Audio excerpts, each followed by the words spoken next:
I didn't cry as they lowered Robert's casket into the frozen Ohio earth. Not a single tear. For 50 years, my life had been tied to his, a long, quiet stretch of years that felt more like a business arrangement than a marriage. The silence between us had grown so vast, it had its own weather, its own barren seasons. My tears, I suppose, had evaporated in that dry, sterile climate long ago. The man of the hour, my son, Lucas, stood beside me. He was a perfect marble statue of grief, his shoulders squared, his jaw set in a handsome, tragic line. He squeezed my arm, a gesture of support that felt more like a clamp. His eulogy was a masterpiece of fiction. He painted a portrait of Robert as a titan of the community, a loving father, a devoted husband. He spoke of shared laughter and profound wisdom, of fishing trips that never happened, and tender moments I couldn't recall.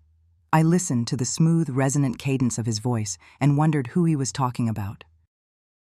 It certainly wasn't the man who spent his last decade watching television in his recliner, the click of the remote a substitute for conversation. The gathered friends and neighbors dabbed their eyes with tissues. They believed every word. They saw Lucas, the perfect son, mourning his perfect father.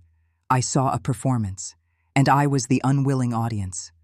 Later, the house was suffocating. It smelled of lilies and baked ham, a cloying combination of death and forced life. People drifted through my living room, their whispers like the rustle of dry leaves. They'd press a casserole into my hands, murmur, "He's in a better place," and move on, their duty done. I felt like a ghost in my own home, a relic they were all politely observing. Lucas and his wife Sarah finally cornered me in the kitchen. The heart of the home, they call it. For me, it was now an interrogation room. Sarah, with her perfectly coiffed blonde hair and nails that looked like tiny polished daggers, placed a hand on my shoulder. It was meant to be comforting, but it felt like she was checking for structural integrity before a demolition. "Mom," Lucas began, his voice the same one he used to close multi-million-dollar deals. It was a balm of practiced sincerity, engineered to soothe and disarm. "We've been thinking. A lot." "It's just too much for you," Sarah chimed in, her eyes flicking around the kitchen, cataloging the worn linoleum and the faded floral wallpaper. Her gaze was an appraisal, and my life was failing to meet the asking price. "This big old house, the upkeep, the memories. We found the most wonderful place," Lucas continued, stepping closer. He was a big man, and he used his physical presence the way he used his voice, as a tool of gentle, smiling intimidation. "It's called Golden Oak Horizons. It's a luxury-assisted living community. Chef-prepared meals, social activities, 24-hour nursing staff. It's more like a resort, really." He smiled then. It was his signature smile, the one that graced the cover of Maple Creek's local business magazine. Broad, white, and utterly devoid of warmth. It was a smile that didn't just fail to reach his eyes. It seemed to actively suck the light out of them, leaving behind two cold, blue chips of glass. "It's time for you to rest, Mom," he said, his voice dropping to a confidential, caring whisper. "You've spent your whole life taking care of Dad, taking care of this house. Let us take care of you now. We'll handle everything. The packing, the move. We'll even handle selling the house. You won't have to lift a finger." Sarah nodded eagerly. "Our realtor is the best in the state. She'll get top dollar for this place. That money will set you up at Golden Oak for the rest of your life. You'll never have to worry about a thing again." And that was when the tears finally came. Not a gentle welling, but a hot, sudden flood that scalded my cheeks. They weren't tears for Robert or for our 50 years of shared silence. They were tears of sheer, unadulterated terror. I was looking at my son and his wife, these two perfectly polished predators, and I saw my future laid out before me like a blueprint for a cage. They weren't offering comfort. They were serving an eviction notice. I wasn't grieving the loss of my husband. I was grieving the loss of my life, the life I was about to lose. And I knew, with a sudden, chilling certainty that froze the blood in my veins, a war had just been declared, and I was the only one on my side. In the weeks that followed the funeral, the sympathy casseroles disappeared, and the condolence calls trickled to a stop. A new kind of quiet settled over the house, heavier and more menacing than the silence Robert had left behind. It was the quiet of a place being prepared for sale, a life being neatly packed away. Lucas was a constant, hovering presence. He'd show up unannounced, bearing groceries or a new ergonomic grab bar for the shower. "Just looking out for you, Mom," he'd say, his smile unwavering. He was managing my affairs, a term that started to sound less like help and more like a hostile takeover. The small things started first, the cracks in the veneer of his perfect concern. I was at the kitchen table one Tuesday morning, sorting through the mail, a ritual that had been mine and mine alone for half a century. Tucked between a circular for the Piggly Wiggly and a letter from my garden club was a thick, windowed envelope from a bank I didn't recognize, the Sterling Trust Financial Group. I slid it open with my thumb. It was a statement for a new joint checking account. Account holders, Elizabeth Davenport and Lucas Davenport. My stomach went cold. I stared at the paper, at the opening deposit of $5,000, at the tidy columns of zeros. I had no memory of opening this account. None. I would have remembered. I was 78, not senile. I looked closer at the welcome letter stapled to the back. It thanked us for coming in and included a copy of the signature card. There it was. My name, scrawled in a shaky hand that looked vaguely like mine but wasn't. It was close. A good forgery. A shiver of ice traced its way down my spine. Had I signed it and forgotten? Was my mind, as Lucas and Sarah kept so gently implying, starting to slip? Or was this something else? A few days later, another item materialized on my kitchen counter. It was a brochure, printed on heavy, glossy cardstock that felt expensive and slick to the touch. The front depicted a serene, silver-haired couple walking hand in hand on a beach at sunset. The text, in a flowing, elegant script, read, "Elysian Fields Grief Partners, guiding your path to peace." I picked it up. The language inside was a masterpiece of corporate doublespeak, all vague, soothing promises about navigating the journey of loss and finding your new dawn. It offered consultations, emotional support strategies, and legacy planning. It felt less like a grief counseling service and more like a vulture circling. Lucas appeared in the doorway as if on cue. "Oh, that," he said, nodding at the brochure in my hand. "A friend of mine from the club, his mother just went through the same thing. He said these people were absolute lifesavers for her. Just thought you might want to take a look. No pressure, of course." He smiled that smile again. No pressure. The phrase hung in the air, thick with its opposite meaning. I set the brochure down next to the mysterious bank statement, Exhibit A and Exhibit B.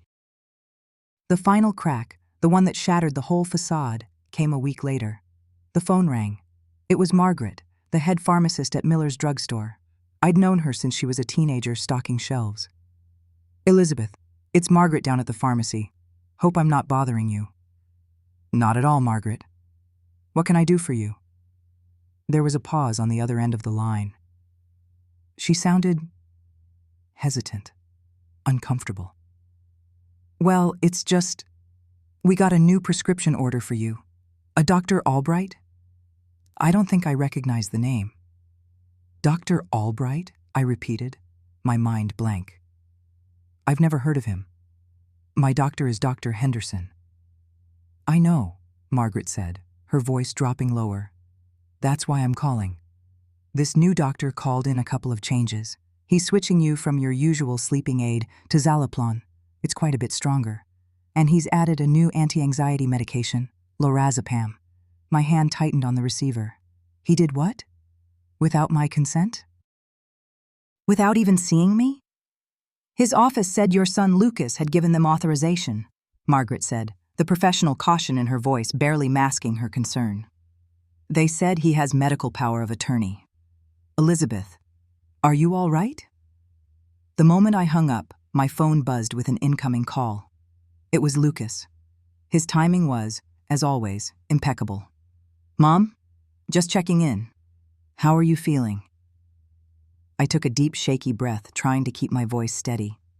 "Lucas, I just got a call from the pharmacy." "Oh, great.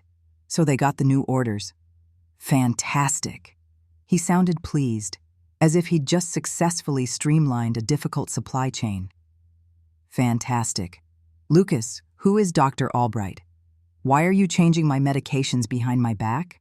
Whoa, Mom, calm down, he said, his tone shifting from cheerful to patronizing in a split second.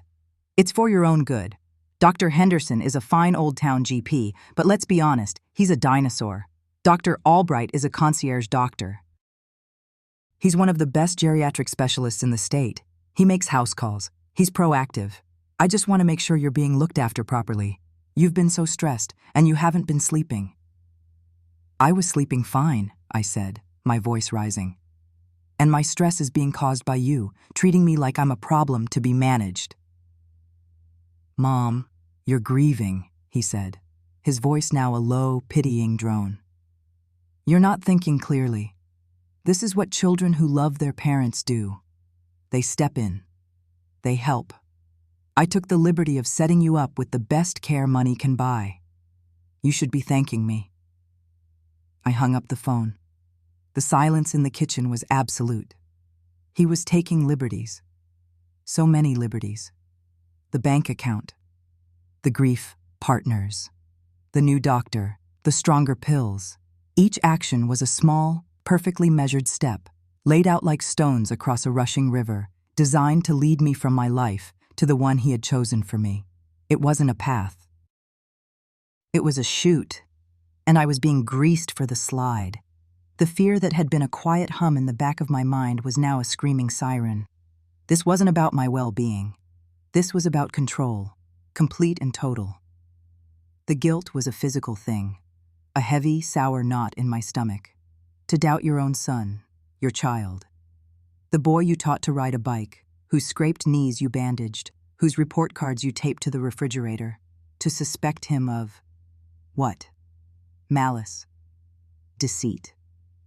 It felt like a betrayal of the highest order. Lucas, the pride of Maple Creek, the golden boy, the one who had made it, with his big house in the suburbs, his perfect wife, his portfolio that was, by all accounts, legendary. To think ill of him felt like a sin. I spent 3 days wrestling with that guilt. I'd sit in Robert's empty recliner, the worn leather still holding the faint scent of his Old Spice, and I'd close my eyes. I'd try to remember Lucas as a little boy, with his cowlick and his missing front tooth, telling me he was going to be an astronaut. The memory was so clear, so sweet, it made my chest ache. But then another image would superimpose itself over that one. Lucas in my kitchen, his eyes cold as a winter sky, telling me it was time for me to rest. The alternative to suspicion was far worse. It was a quiet slide into a medicated fog. A managed existence in a beige room at Golden Oak Horizons, watching the seasons change through a triple-paned window while my life savings were siphoned off to pay for the privilege. It was handing over the keys not just to my house, but to my mind, my body, my very self. The fear of that future was a sharper pain than the guilt. It was the primal fear of erasure. On the third night, I couldn't sleep. The new pills prescribed by the invisible Dr. Albright sat untouched on my nightstand. I imagined them, small and white and powerful, little soldiers waiting to pacify me. At 2 a.m., I got out of bed, went into the living room, and opened my laptop. The glow of the screen felt like a small act of rebellion in the sleeping house. My fingers trembled as I typed Private Investigator Maple Creek, Ohio into the search bar. The results flooded the screen. Flashy websites with pictures of shadowy figures and bold promises. "We find the truth," one declared. "Cheating spouse, we can help," another screamed in red font. It all felt cheap and sordid. I scrolled down, past the paid ads and the 5-star rated agencies. Near the bottom of the page, there was a simple, unadorned link. Frank Miller, Private Investigations. I clicked it. The website was a relic from another era. Plain black text on a stark white background. No pictures, no slogans, no testimonials. Just a name, a phone number, and a short list of services. Surveillance, background checks, missing persons, corporate research. Underneath, a single line. Discretion, results. It felt solid. It felt real. It felt honest. I stared at the phone number for a long time. My heart was hammering against my ribs. This was the point of no return. Making this call would change everything. It would mean admitting to a complete stranger that my perfect family was a lie. It would mean turning my life into a case file. I picked up my cell phone, my thumb hovering over the numbers. I thought of Sarah's pitying smile. I thought of the glossy Elysian Fields brochure. I thought of the pharmacist's worried voice. I took a breath and dialed. He answered on the second ring. His voice was gravelly, like stones rolling around in the bottom of a barrel. Miller. It wasn't a question. It was a statement. I swallowed hard. Hello? My name is Elizabeth Davenport. What's the trouble, Mrs. Davenport? He asked. There was no warmth in his voice, but there was no judgment either. It was the voice of a man who got straight to the point. The words felt foolish, paranoid, tumbling out of my mouth in a clumsy rush. I need someone to look into a company, I said, my voice barely a whisper. The name tasted like poison.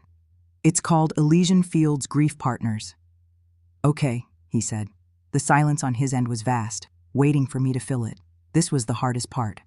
And I need something else. I need a discreet financial check. On someone. Name? I closed my eyes. The guilt rose up again, a bitter tide. Lucas Davenport. He's my son. I rushed to fill the silence that followed, to justify the unjustifiable. It's probably nothing, I lied, the words feeling thin and pathetic even to my own ears. It was a lie for him, but mostly a lie for myself. A last, desperate attempt to hold on to the illusion of the life I thought I had. I'm sure it's all perfectly normal. I've been a bit confused since my husband passed.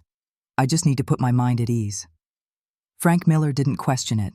He didn't offer condolences or tell me I was probably overreacting. He just absorbed the information. I've heard stranger things, was all he said. You have an address for this Elysian Fields? I gave him the P.O. box listed in the brochure. I gave him Lucas's full name and his business address. My rate is $75 an hour, plus expenses, he said. I'll require a $2,000 retainer. I can email you the paperwork. That's fine, I said, the words coming out stronger than I expected. When can you start? I'll start today, he said. I'll be in touch when I have something. He hung up. I sat in the darkness of my living room, the phone still pressed to my ear. $2,000. It felt like a fortune and nothing at all. It was the cost of a new sofa, a decent vacation, or perhaps the price of truth, the price of buying back my own life. And as I sat there, a strange sense of calm washed over me, displacing the fear and the guilt. For the first time in 50 years, I wasn't just reacting, I was acting. The price of truth, I thought, felt surprisingly, wonderfully cheap. The week that followed felt like holding my breath underwater. Every creak of the floorboards was Lucas at the door. Every ring of the phone was his voice, smooth and reasonable, asking if I'd made a decision. I started locking the deadbolt during the day. The house, once my sanctuary, felt like a cage I was guarding from the inside. I spent hours in Robert's garden, pulling weeds with a ferocity that was new to me. I was yanking out the roots of something rotten, something that had been growing unseen for far too long. The silence from Frank Miller was a constant, low-grade hum of anxiety. Was I wrong? Was this all just grief-addled paranoia, just as Lucas would want everyone to believe? Maybe I was the one losing my grip, inventing a monster where there was only an overbearing, misguided son. The thought was a comfort and a terror all at once. Then, on a Tuesday morning, an email appeared. The subject line was a single, cryptic word: update. The sender was an unidentifiable string of letters and numbers. My hands trembled as I clicked it. There was no text, just a link and a password. I typed it in, my knuckles white on the keyboard. A web page loaded, stark black text on a white background. It was Frank's report. It wasn't a narrative, just a collection of cold, hard facts, and each one felt like a small stone being dropped into my stomach. Elysian Fields, grief partners, no physical address, a P.O. box in a strip mall in Columbus. The company was registered in Delaware, a state known for its corporate secrecy. It was officially owned by another entity, a holding company called Viridian Solutions, LLC. Viridian, in turn, was owned by Nexus Holdings Group. It was exactly as he'd later describe it on the phone. A Russian doll of legal shields, each one smaller and more anonymous than the last, with nothing at the center but empty space. No employees were listed. No office phones. It was a ghost, a name on a piece of paper designed to look real from a distance. The next section was worse. Lucas. His declared income from the investment firm was, as I knew, substantial. He lived a life that reflected it. The big house in the suburbs, the new cars, the vacations Sarah documented so meticulously on her Instagram.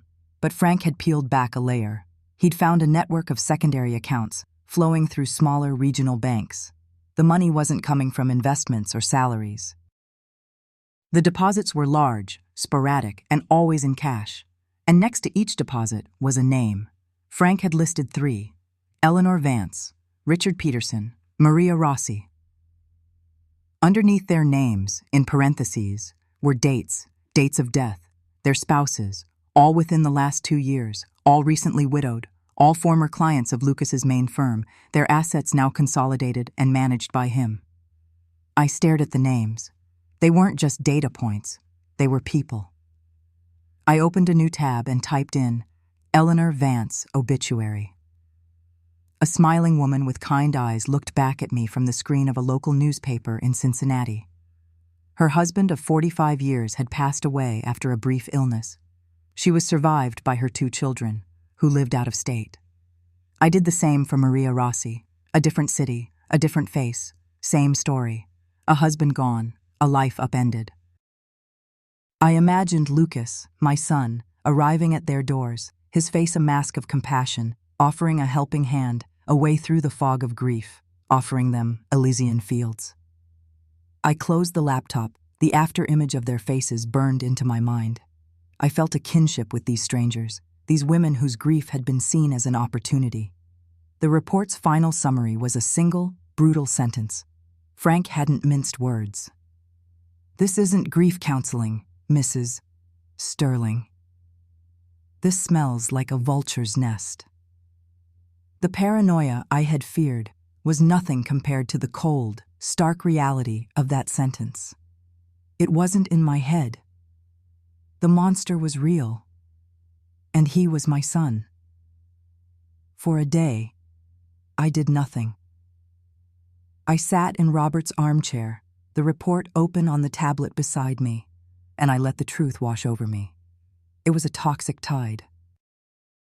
The son I had raised, the boy I had taught to ride a bike and helped with his homework, the man who stood before the entire town and eulogized his father with perfect, heartbreaking poise, was a predator. He preyed on the bereaved. He used their deepest pain as a key to unlock their bank accounts. The realization brought with it a new kind of fear. This wasn't just about my house anymore. This was bigger, darker, and I was completely, utterly alone. Frank was a hired gun, a professional who dealt in facts. He could find the information, but he couldn't sit with me in the deafening silence of my empty house. He couldn't help me fight a war against my own child. I needed someone who wouldn't just believe me, but who would be angry, for me. There was only one person. My fingers felt clumsy as I dialed the number.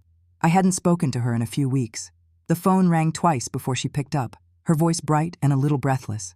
"Grandma, is everything okay?" Mia. My granddaughter. 19 years old, a second-year computer science major at Ohio State, and the only person in the family who had ever looked at her father's flawless facade with a flicker of skepticism. She saw the ambition, the relentless drive for perfection, not as a virtue, but as a pressure cooker with no release valve. "Mia, honey, I need to talk to you," I said, my voice barely a whisper. "You sound weird. Are you sick? Is it about Grandpa?" "No, it's about your father." There was a pause on the other end of the line. "What did he do now?" she asked, the brightness gone from her voice, replaced by a weary resignation. I took a deep breath. "Can you come home? Not to your parents' house, To my house. And can you bring your laptop? She didn't ask why. She just said, I'll be there in an hour. When she arrived, she found me in the kitchen, a pot of tea untouched on the counter. She hugged me, a long, tight hug that told me she knew this was serious. She had her father's sharp intelligence, but her mother's warmth, a combination that made her formidable. Okay, she said, pulling up a stool at the kitchen island and opening her laptop. Talk. And so I did. I told her everything. The pressure to sell the house, the new joint bank account, the strange new prescriptions from a doctor I'd never met, the perfectly placed brochure for Elysian Fields. I showed her Frank's report, the shell companies, the list of widows. I laid out the whole ugly story, my voice flat and emotionless, fearing that if I let a single crack of feeling show, I would shatter completely. She listened, her eyes fixed on me, her expression slowly morphing from concern to a hard, cold fury that mirrored my own. She didn't interrupt. She didn't tell me I was misinterpreting things. She didn't call me crazy. When I finished, she was silent for a full minute, her fingers tapping a staccato rhythm on the keys of her laptop. The bastard, she finally said, the words low and vicious. The absolute, sanctimonious bastard. It was the most beautiful thing I had ever heard. The validation was a balm on a raw wound. Frank is handling the real world, I said. The paper trails, the legal entities, but this thing, Elysian Fields, it feels digital. It's too clean, too invisible. Mia nodded, her eyes already scanning her screen. Ghosts live online, Grandma. She started typing, her fingers flying across the keyboard with a speed that was mesmerizing. She wasn't on Google. She was navigating to parts of the internet I didn't know existed, her screen filling with lines of code and encrypted text. She bypassed the glossy, non-existent homepage for Elysian Fields and went into the web's dark alleys. She called them forums, message boards where people with her skills talked, where they shared stories and warnings about predators who used technology to hide their crimes. For the next 3 days, my house became her command center. She barely slept. Her corner of the kitchen was a fortress of her laptop, a second monitor she'd brought with her, and a growing pyramid of empty energy drink cans. A quiet, focused rage radiated from her. This wasn't just an intellectual puzzle, it was personal. This was about her grandfather, about me, about the lie her father had built his entire life on. On the third night, close to 3 a.m., I came downstairs to find her staring at the screen, her face pale in the blue light. I found something, she whispered. She turned the laptop towards me. It was a forum, the design stark and anonymous. The post was from a user named Son of David, dated 6 months ago. From another state, hundreds of miles away. As I read it, a chill crawled up my spine. The man wrote about his father's sudden death. He wrote about his mother, lost in a fog of grief. And then he wrote about the man who appeared, a grief counselor recommended by a trusted financial advisor. He described how this charismatic stranger had slowly, methodically taken over. First, he convinced his mother to switch doctors. Then came the new prescriptions, stronger sleeping pills, anti-anxiety medication that left her perpetually confused. He brought her special herbal teas to help her rest. He isolated her from old friends, whispering that they didn't understand her pain. He gently, persistently, wore down her confidence, convincing her that managing her own affairs, her own home, was a burden she could no longer bear. The final step was the signing over of the estate to a trust, managed by the counselor, in preparation for a move to an assisted living facility. The methodology wasn't similar. It was identical. It was a script, a playbook for preying on the vulnerable. My eyes fell to the final lines of the post. It was a warning, a desperate cry into the digital void. He moves like a ghost. He is charming and kind, and he will make you feel safe while he dismantles your life. By the time you realize what he's doing, it's already too late. He has all the legal paperwork, and you just look like a confused, bitter old woman. Don't let it happen to you. It's him, I breathed, the words catching in my throat. It's Lucas. Mia closed the laptop. Or he's part of a network that uses the same playbook. It doesn't matter. We know how it works now." She looked at me, her young face set with a grim determination that was far beyond her years. "Dad's not just a vulture, Grandma. He's a parasite." The next morning I called Frank. I told him about Mia's discovery, about the playbook. The line was silent for a moment. I could almost hear him processing it, fitting this new piece into the puzzle. "This is organized," he said, his voice gravelly. "This isn't just your son's side hustle. This is a franchise." He paused. "I'm going to put a tail on him, not his office commute. I want to see his errands. I want to see where he goes when he's not being Lucas Sterling, wealth manager." The waiting started again, but this time it was different. It wasn't the lonely, paranoid waiting of before. Mia was here. We were a team, a quiet, grim alliance against the man we were both supposed to love and trust. While she continued to dig online, trying to link the anonymous post to a real person, I waited for Frank's call. For 2 days, there was nothing. Frank's updates were terse. Lucas went to his office. He went to the gym. He went to the golf club. He had dinner with Sarah at a trendy downtown restaurant. The polished veneer was holding strong. I started to wonder if we'd spooked him. Then on the third day, a Thursday, the call came. "He broke his routine," Frank said, his voice low. "He didn't go to the club this afternoon. He drove to the other side of town. Elm Street, quiet, manicured, old money." I held my breath. "And?" He parked a block away from a house, walked up to the front door carrying a bouquet of white lilies. Lilies, the flower of funerals. My stomach clenched. "A woman answered the door," Frank continued, his voice the detached, observant tone of a professional. "She looks to be in her late 70s.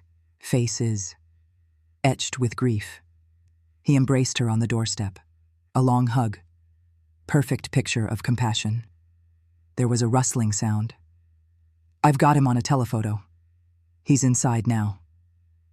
A few seconds later, my phone buzzed with a text message. It was a picture. A grainy, long-distance shot, but the figures were clear. Lucas, his back to the camera, holding a woman in his arms. The woman's face, turned towards the lens, was a mask of sorrow. Beneath the picture was a caption from Frank. "Know her?" The air left my lungs in a rush. I knew her. Of course, I knew her. My blood ran cold, turning to ice in my veins. It was Martha Jennings. Martha from my Monday night book club. Martha, whose laugh was like wind chimes. Martha, whose husband, David, had collapsed from a massive, unexpected heart attack just 2 months ago. The funeral had been devastating.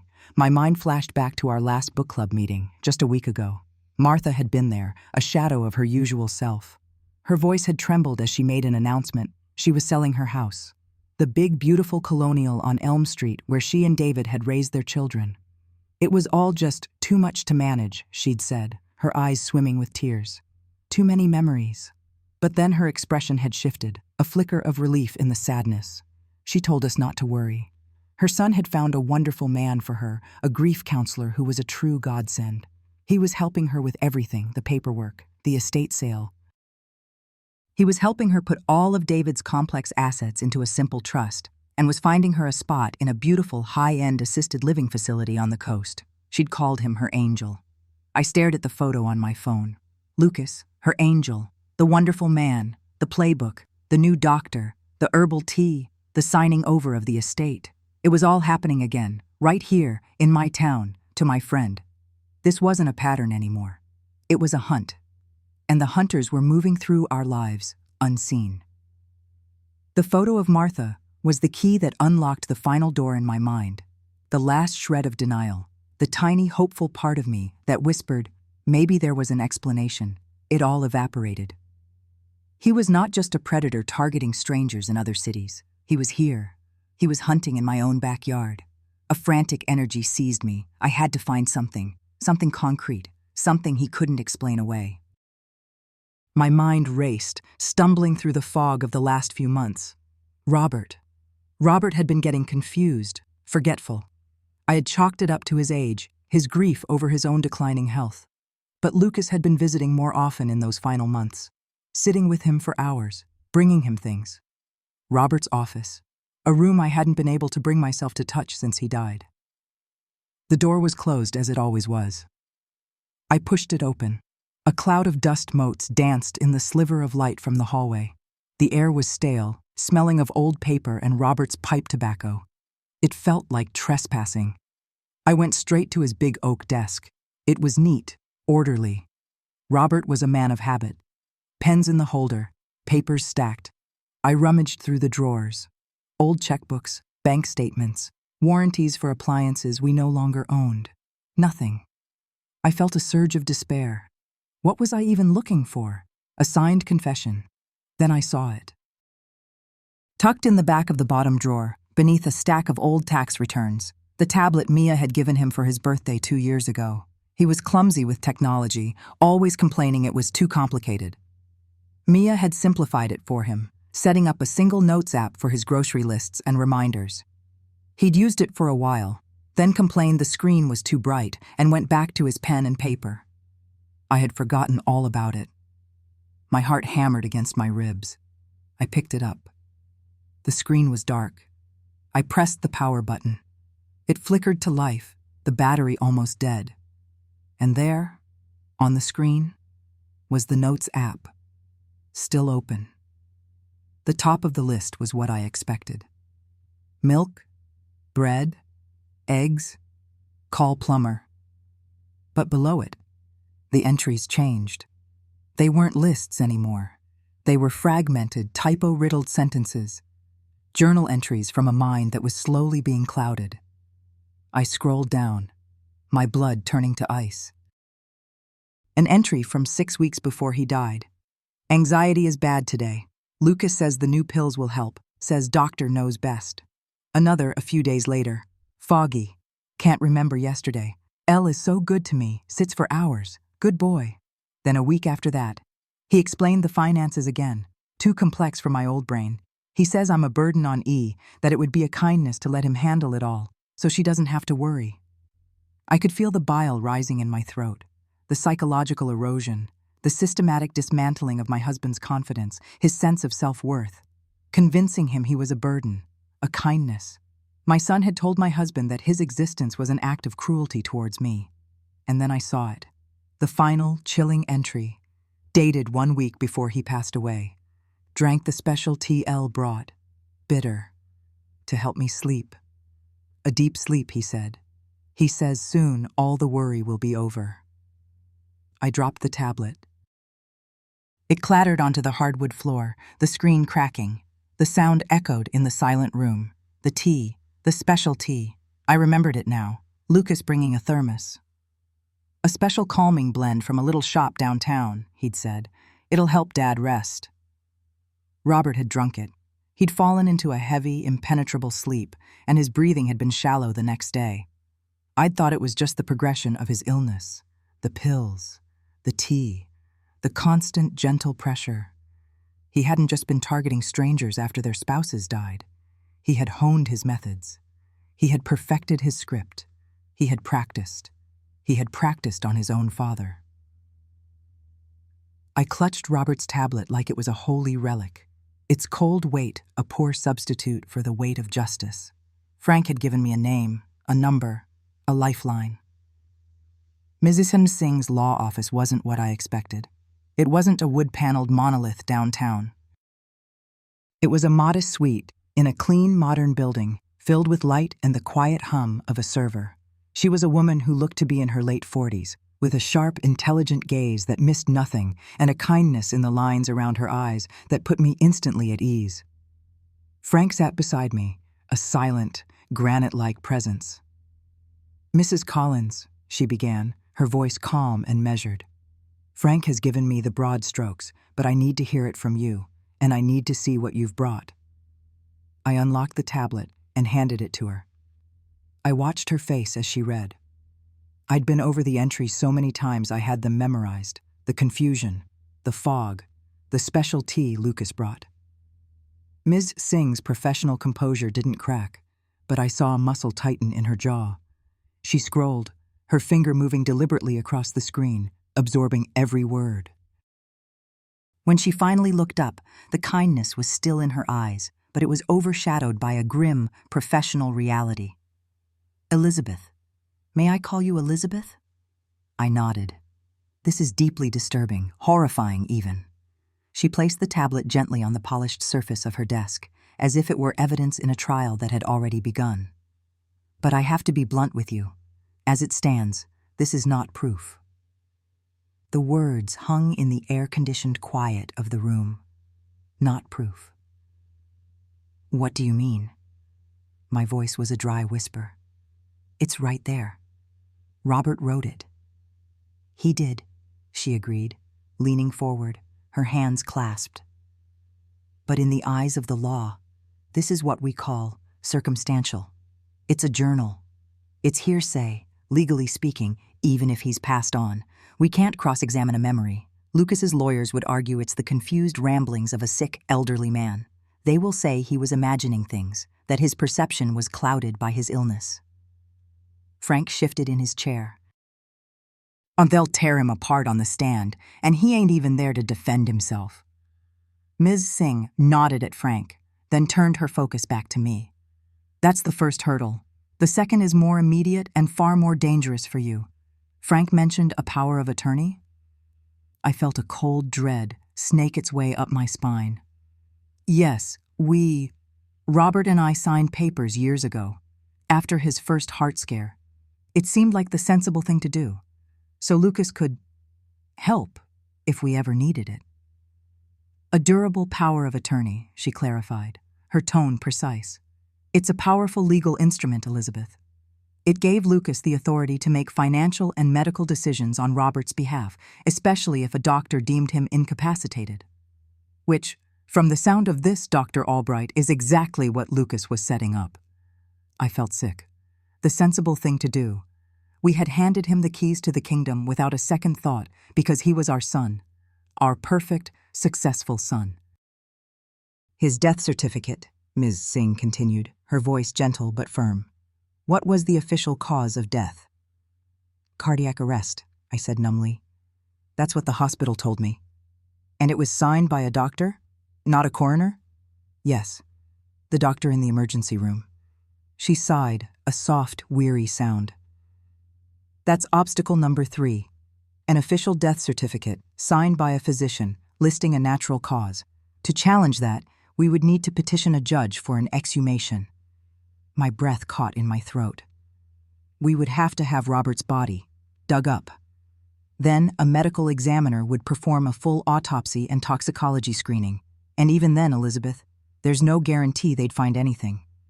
The substances he may have used could be untraceable after this much time, or they could be explained away as part of a legitimate, albeit mismanaged, prescription regimen. The image of it, the violation, was too much.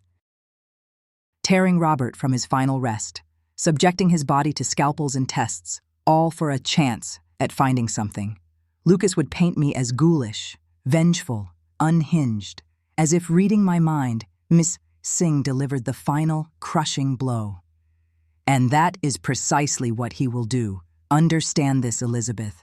If we file a lawsuit, if we make these accusations public, Lucas will not hesitate. He will use every bit of his reputation, his money, and his charm to destroy you in court. He will paint you as a grieving, vindictive, and confused old woman, lashing out because you're lonely. He'll say you were jealous of his relationship with his father. He'll say you're mismanaging your own money and making paranoid accusations. He'll turn your grief into a weapon and use it against you. And right now, she paused, letting the weight of her next words sink in. A judge might believe him.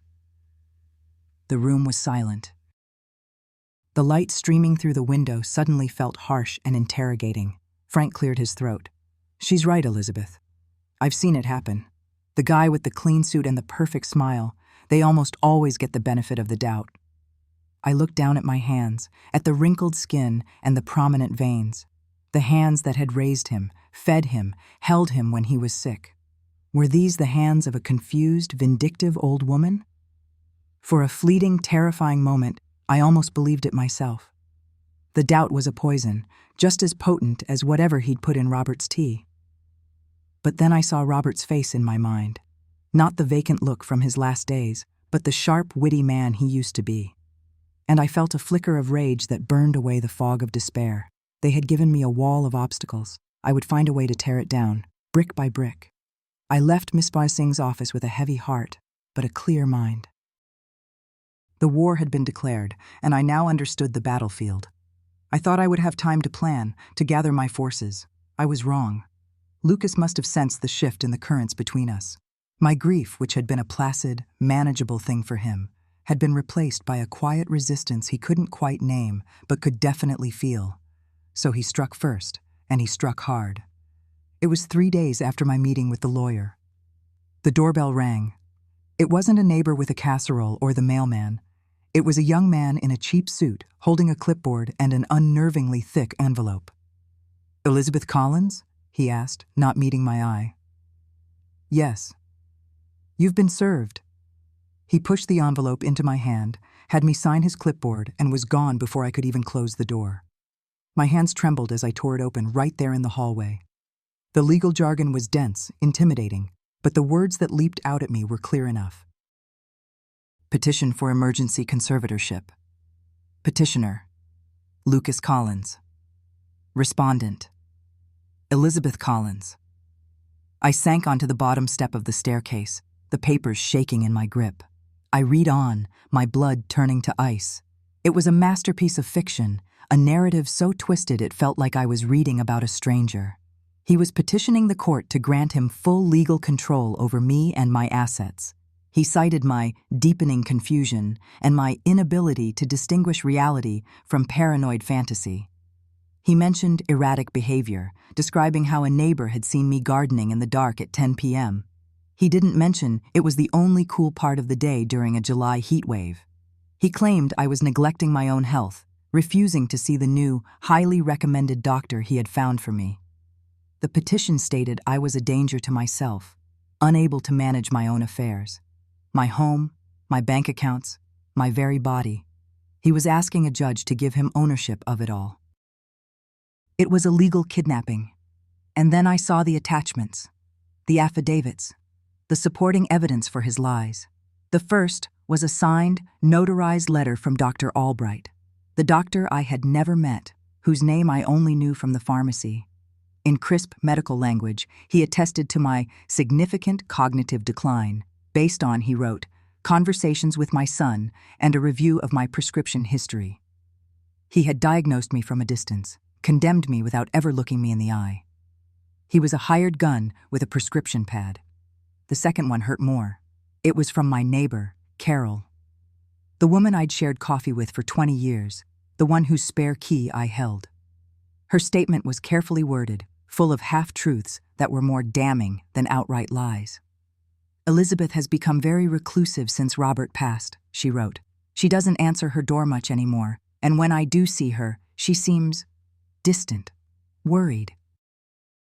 I'm concerned she isn't eating properly. She's lost weight. He had weaponized my grief. My reclusiveness was the shock of losing a husband of 50 years. My distraction was the all-consuming effort of trying to uncover his murder. My weight loss was from a stomach clenched with anxiety and disgust. Lucas had taken every normal symptom of mourning and twisted it into a symptom of senility. He was using the very pain he had inflicted on our family as the justification to finish the job. I sat there on the stairs for a long time, the house silent around me. The legal wall Ms. Gong Singh had described was no longer a future possibility. It had been built overnight around my life. This wasn't about the house anymore. It wasn't just about the money or even about getting justice for Robert. It was about my mind, my freedom. He was trying to have me declared insane so he could silence me. The battle had moved from the living room to the courtroom, and the person on trial wasn't him. It was me. Desperation is a powerful forge. In the heat of that legal assault, an alliance was hammered into shape. It was me, Frank, and Mia. A 78-year-old widow, a retired cop with a bad knee, and a 19-year-old girl who could make computers sing. We were David, facing a Goliath clad in a Brooks Brothers suit and armed with court orders. We convened in my living room. The offending legal documents spread across the coffee table like a battle map. The air was thick with the scent of old paper and brewing coffee. "He's not just trying to take the house," Frank said, his voice a low growl. He tapped the affidavit from Dr. Albright with a thick finger. "He's trying to erase you, Elizabeth. If the judge grants this, anything you say becomes the ramblings of a legally incompetent person. The journal, the investigation, it all gets thrown out. So we can't let that happen, Mia said, her eyes flashing. She wasn't a child anymore. She was a soldier. The hearing is in 2 weeks. What can we do? We need our own evidence, I said, the words feeling solid and real in my mouth. We need to show the judge that the one with paranoid fantasies isn't me. It's him. We need to prove he's a liar. Our roles became clear. We were a 3-pronged attack. Frank took on Dr. Albright. Guys like this, they leave a trail, he said, pulling out a small notebook. They get arrogant. I still have some friends downtown, a few favors I can call in. I'll run a check on this so-called doctor. Professional licenses, board complaints, lawsuits. Something's dirty here. It has to be. He spent the next few days on the phone, his conversations quiet and clipped. He'd visit the library, using their public databases. He drove to the county courthouse to pull public records. Then one evening, he called me. Got something, Elizabeth, he said, the satisfaction clear in his voice. Dr. Daniel Albright. He's had 3 malpractice suits filed against him in the last 10 years. All 3 were for overprescribing opioids and benzodiazepines. All 3 were settled out of court, with the records sealed. He's not just a hired gun, he's a professional pill pusher who knows how to cover his tracks. Lucas didn't find a doctor, he found a fellow predator. It was a start. A crack in the facade. Mia's battlefield was the digital world. Her mission was more complex, more insidious. It was her idea, born from a brilliant, angry mind. He's not just doing this to you, Grandma, she said, her laptop already open, her fingers flying across the keyboard. Frank's report said he was getting money from other widows. He's running a systemic scam. He has to be finding his victims somewhere. But where? I asked. Where do lonely, grieving people go in 2025, she said, not looking up. Online, support groups, forums, Facebook groups for widows and widowers, places where people are vulnerable, sharing their stories, talking about their finances, their loneliness. Her plan was to build a trap, a digital honeypot.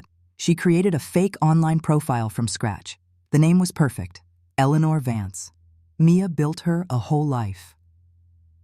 Eleanor was 68, recently widowed after her husband, a wealthy investor, died of a sudden heart attack. She lived in a large, empty house in a posh suburb of Cleveland, an hour's drive away. Her 2 children were useless, living on the West Coast, too busy with their tech startups to help their poor mother manage the large, unmanaged estate. Mia found stock photos of a pleasant-looking older woman, a beautiful modern house, a golden retriever. She created a Facebook profile, an Instagram account. Then, as Eleanor, she started to fish. She joined a dozen different groups: Grief Grace, Surviving Loss, Widows of Ohio. Her posts were works of art, calibrated for maximum effect. She'd write things like, "It's another lonely night in this big house. My late husband, God rest his soul, was a brilliant man, but so disorganized. I'm staring at a stock portfolio I don't understand, and property deeds for a place in the Keys. I just feel so overwhelmed. My children mean well, but they just tell me to sell everything and move into a condo. It feels so final." She would post pictures of her garden, asking for advice. She'd comment sympathetically on other women's posts, a digital angel of empathy. She was dropping bait, weaving a web of vulnerability and wealth, hoping a spider like Lucas or one of his associates would crawl into it. I watched her, a strange mix of pride and unease swirling within me. "We're lying, Mia," I said one afternoon, as she showed me a private message Eleanor had received from a man offering grief counseling services. She looked at me, her expression serious.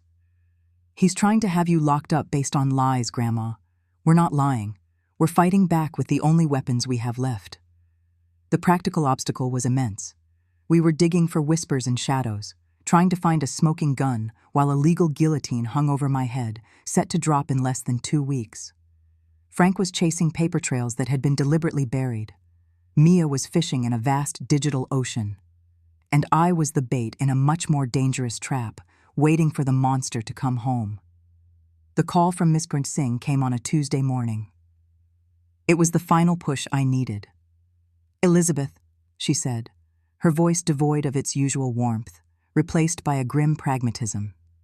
"The preliminary hearing for the conservatorship is scheduled for next Wednesday.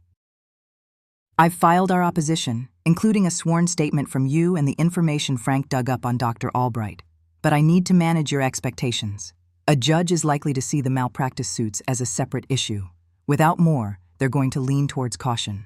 They'll see a concerned son and a grieving mother. Our chances are poor. Poor. The word echoed in the silent kitchen. The system I had trusted my entire life, the one I believed would protect the innocent, was not going to save me. The law was a web of technicalities and procedures, and Lucas knew how to navigate it far better than I did. I hung up the phone and looked around my home. The photographs on the wall, the worn armchair where Robert used to sit, the sunlight slanting across the floorboards.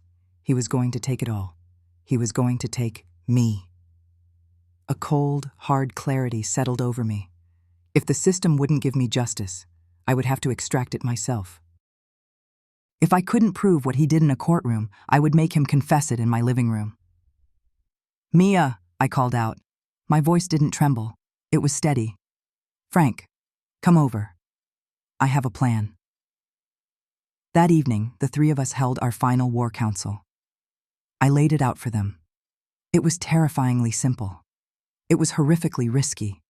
It was all we had left. "I'm going to let him win," I said. "Or at least, I'm going to make him think he's won." Frank stared at me. "Elizabeth, what are you talking about?" "The bait," I said, looking at Mia.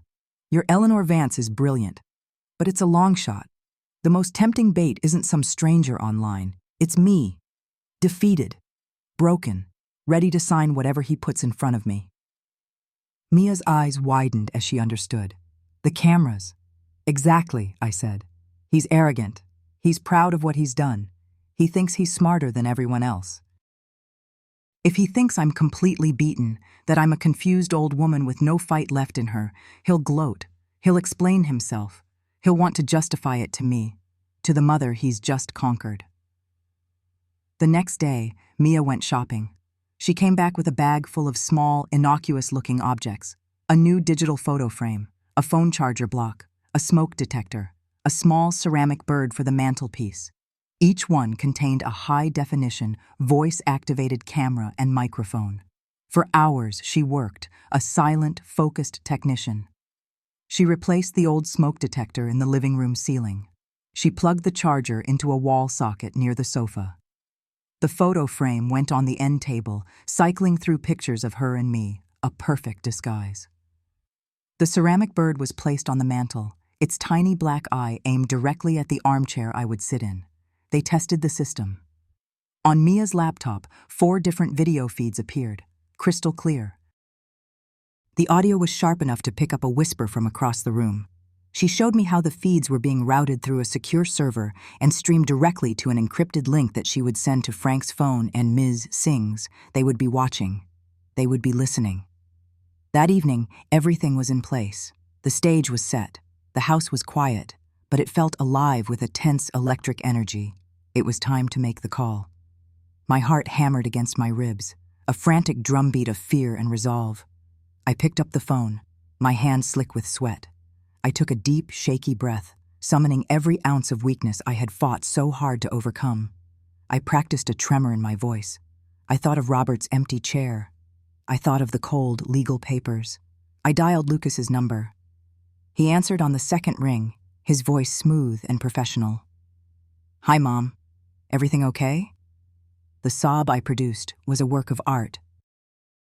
It was born of genuine terror, but shaped by calculated performance.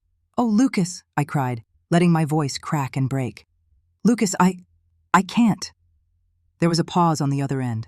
I could almost hear the gears turning in his head. "Mom? Mom? What is it? What can't you do?" The fake concern in his voice was so perfect, it made my stomach turn. "I can't fight you," I wailed. "I can't do this alone. I got the papers from your lawyer. I read them." "You're right. You're right about everything. I'm so confused, and I'm so tired." Another pause. This one was shorter. He was taking the bait. "Mom, it's okay. I told you. I'm here to help you. This is for the best." "I know," I whimpered. "I know you are. You're a good son. I'm ready now. Please, just bring the papers. Bring the real estate forms. The ones for that lovely place you told me about, Elysian Fields. I'll sign them. I'll sign whatever you need me to." I just want it to be over. The triumphant satisfaction in his voice was unmistakable, a predator tasting blood. "Of course, Mom. I'll be over tomorrow afternoon. We'll get it all taken care of. You're doing the right thing. You'll finally be able to rest." "Thank you, Lucas," I whispered. "Thank you." I hung up the phone and my hand fell into my lap. The silence in the room was absolute. Mia and Frank, who had been listening from the kitchen, came in. Neither of them said a word. Mia just came over and put her hand on my shoulder. Her touch was warm, steady. Frank just gave me a single, sharp nod. The trap was set. All I had to do now was wait for the monster to walk into it. The silence in my living room was a living thing. It was heavier than the antique grandfather clock in the hall, thicker than the dust motes dancing in the afternoon sunbeams. Every sound from the street, a passing car, a distant dog bark, was an electric jolt to my system. I sat in my armchair, the one Robert had always claimed, its worn leather cool against my skin. I'd had Mia position it carefully, directly opposite the sofa where Lucas would sit. The camera lens, no bigger than a pinhead, was nestled in the spine of a thick Tolstoy novel on the bookshelf behind him. Another was hidden in a ceramic bird on the mantelpiece, angled perfectly to capture his face. In the spare bedroom, Mia was hunched over her laptop, a pair of headphones clamped over her ears, her expression a mixture of teenage anxiety and fierce loyalty. The audio was being live-streamed directly to Miss Singh, who was on standby. Frank was parked 2 streets over, waiting for the signal. Every piece was in place. My heart was a frantic drum against my ribs, a wild rhythm that felt entirely out of place in the staged serenity of the room. I clasped my hands in my lap to stop them from shaking. I had rehearsed this moment 1,000 times in my mind, but the reality of it was a cold weight in the pit of my stomach. This wasn't just about a house. It was about a life. 2 lives, Robert's and mine. The crunch of tires on the gravel driveway was the overture. My breath hitched.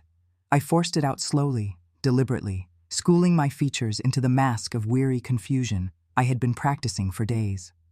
The front door opened and closed. Footsteps, confident and unhurried, echoed on the hardwood floor of the entryway. And then he was there, filling the doorway to the living room, a vision of tailored success. He wore a crisp blue shirt, sleeves rolled to the forearms, and a smile that didn't reach his eyes. It was a smile I now recognized as predatory. It was the smile of a wolf who had finally cornered his prey. "Mom," he said, his voice smooth as polished stone. "You're looking rested." He strode into the room, placing a sleek leather briefcase on the coffee table.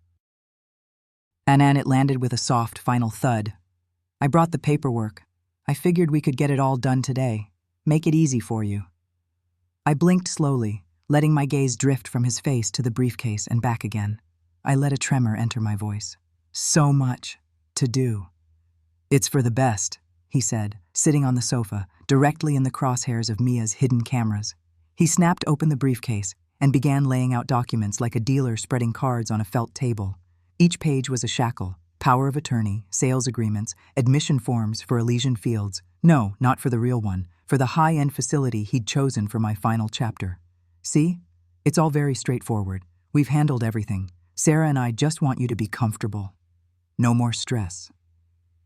He slid a sheaf of papers across the table towards me, along with a heavy, expensive-looking pen.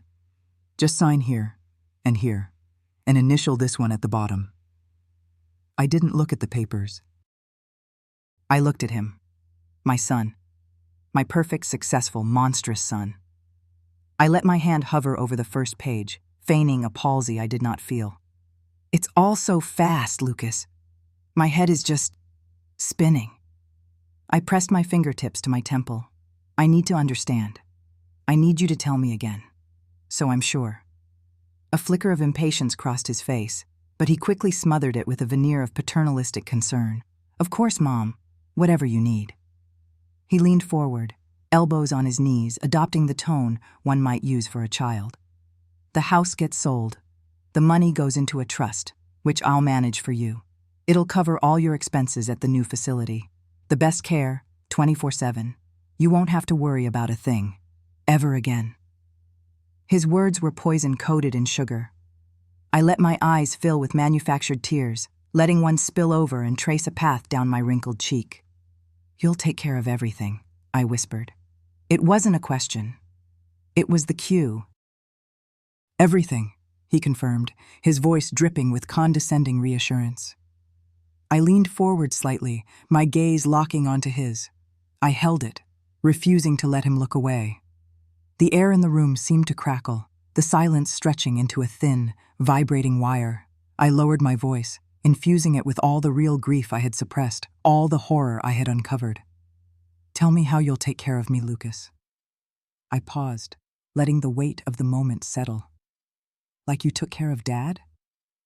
The question hung in the air between us, shimmering and venomous. For the first time, the mask slipped. I saw it, a genuine, convulsive flinch. His eyes widened, the pupils contracting to pinpricks. The smug calm vanished, replaced by a flash of pure, cold shock. He thought I knew. For a split second, he believed the game was up.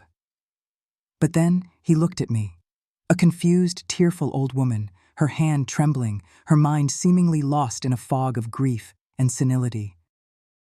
And the shock dissolved, melting away into something far, far uglier: arrogance. A slow smile spread across his lips, a truly reptilian expression of profound contempt. He thought my question was a random, nonsensical firing of a dying synapse, a lucky guess from a broken mind. He leaned back against the sofa cushions, a king on his throne, and a low chuckle escaped his lips. "Ah," he said, the sound soft and chilling. "So that's what's bothering you." He shook his head, as if indulging a foolish but endearing pet. "You always worried too much, Mom. Both of you." He picked up the pen from the table, turning it over and over in his long, manicured fingers. "Dad was tired," he began, his voice dropping to a confidential, almost hypnotic whisper. "You know he was. I saw it. You saw it. The last few years. He wasn't really here, was he? Just a shell. A burden." He glanced at me, seeking confirmation. I gave him a slight wavering nod, playing my part to perfection. "You were tired of him," he continued, his voice gaining a strange, fervent energy. "Don't deny it. The endless appointments, the complaints, the silences. It was draining the life out of you too. I saw how you looked at him sometimes, like you were chained to a ghost." He was projecting his own twisted view onto me, rewriting our history to fit his narrative of salvation. "I helped him," Lucas said, his eyes gleaming with a messianic light. "It was a mercy. He didn't want to go to a home. He was terrified of losing his dignity, of becoming, you know." He gestured vaguely, as if the words themselves were too unpleasant. "So I offered him a different way, a better way, a way to find peace, on his own terms, in his own bed." My blood ran cold.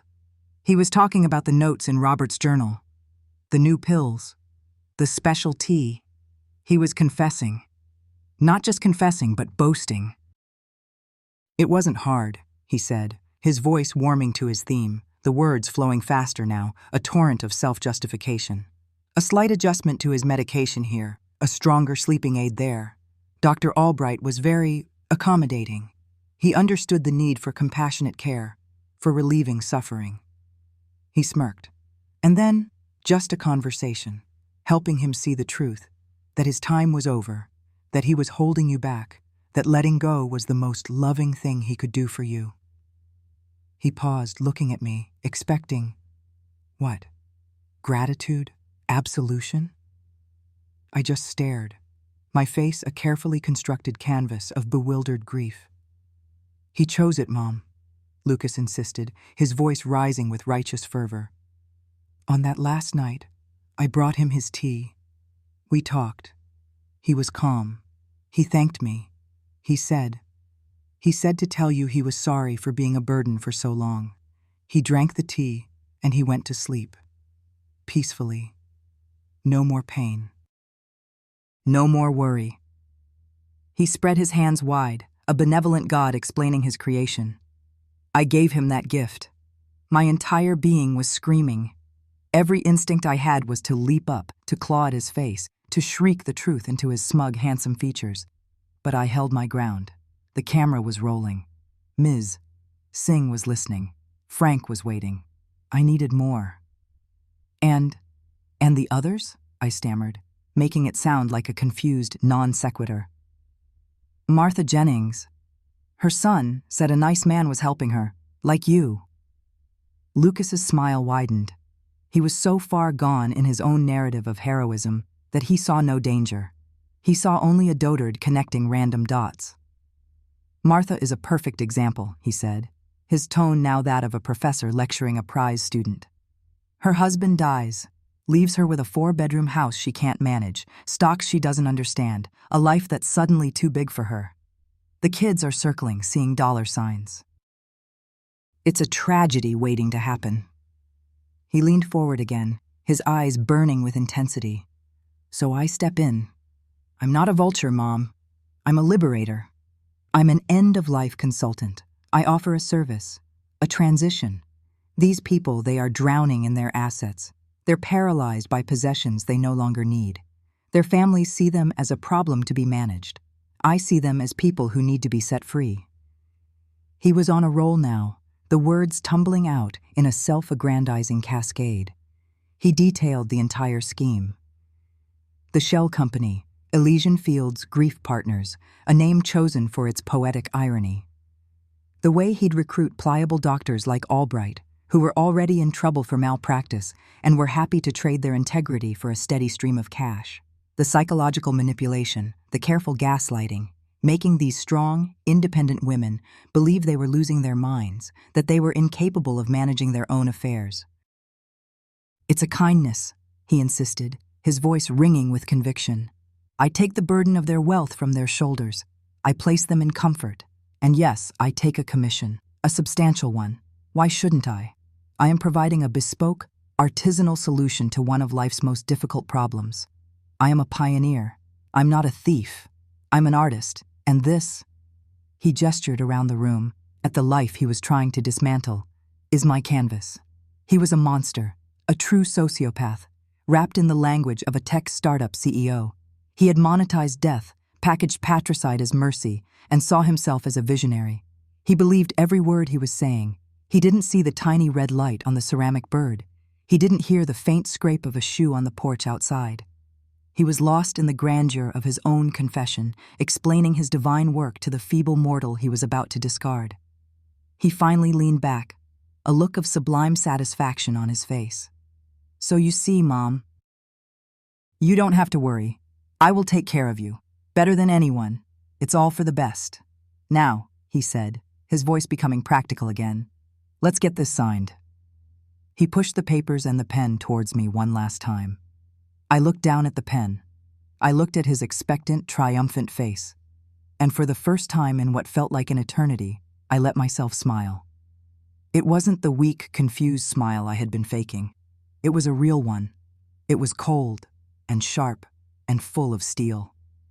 His own smile faltered. A sliver of doubt, of confusion, entered his eyes. Mom? The front door burst open. It didn't just open. It slammed against the doorstop with a crash that shattered the quiet room. Frank filled the space, his big frame flanked by 2 uniformed police officers. Their faces were grim, their hands resting on their holsters. Lucas stared, his mouth falling open. He swiveled his head from the police officers to me, his brain finally catching up, the pieces clicking into place with horrifying speed. The feigned confusion, the leading questions, my final chilling smile. He looked at the bookshelf, at the mantelpiece, his eyes darting around the room like a trapped animal searching for the walls of its cage. Lucas Taylor, Frank's voice boomed, devoid of any warmth. You are under arrest for the murder of Robert Taylor and for conspiracy to commit fraud. Lucas's face collapsed. The godlike arrogance, the messianic fervor, it all evaporated in an instant, leaving behind the pathetic, terrified face of a man whose world had just detonated. His jaw worked, but no sound came out. One of the officers stepped forward, pulling Lucas's hands behind his back. The sharp, metallic click of the handcuffs was the most beautiful sound I had ever heard. It was the sound of my prison door opening.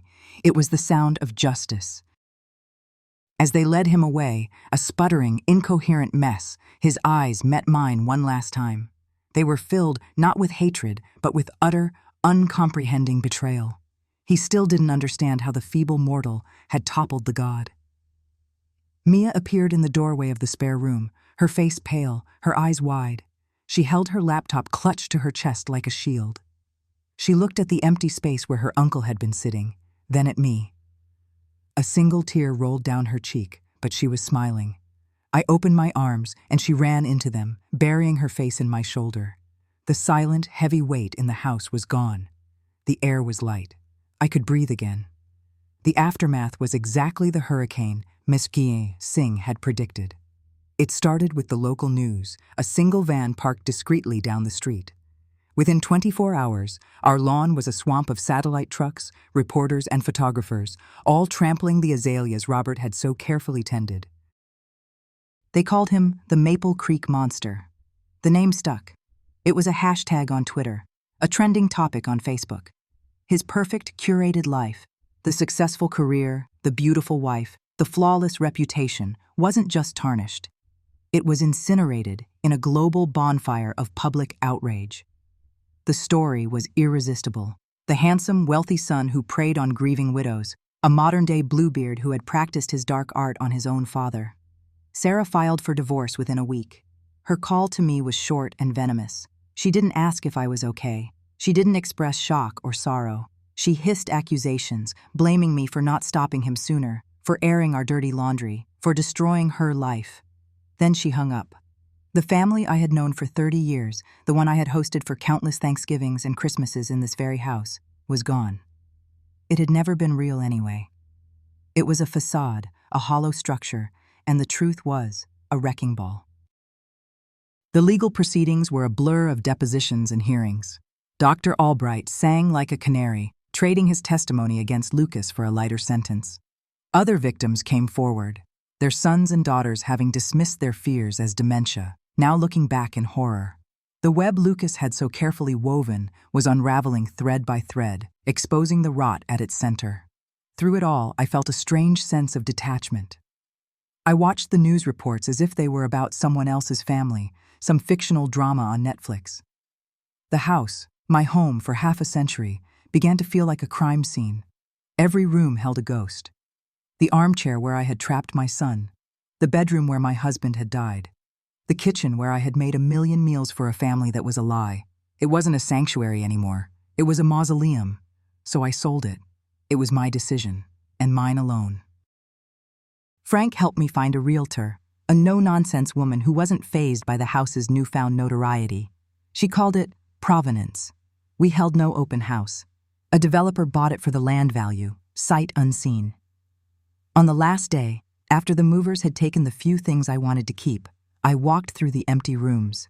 The cavernous spaces echoed with the ghosts of 50 years, laughter from a child's birthday party, arguments that echoed in the high ceilings, the suffocating silence of the final years with Robert. I felt no sadness, no nostalgia. I felt only relief.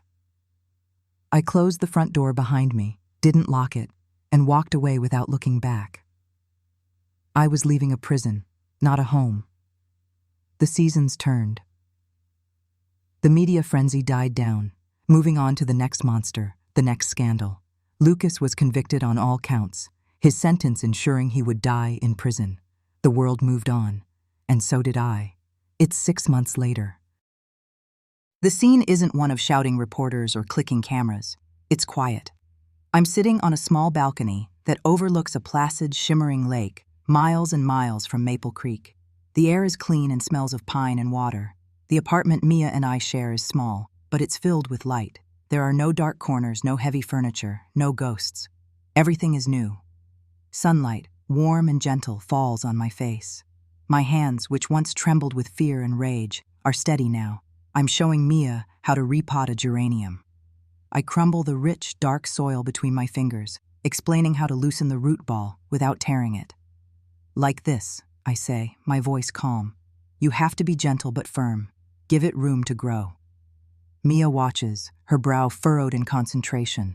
She is taking a semester off, transferring to a college closer to our new home. We've become partners, co-conspirators, survivors. We don't talk about Lucas. We don't talk about what happened. We don't have to. The knowledge of it is a quiet, settled thing between us, the foundation of our new life. She carefully eases the plant into its new, larger pot, her movements mimicking mine. I think I'm getting the hang of this, she says, a small smile playing on her lips.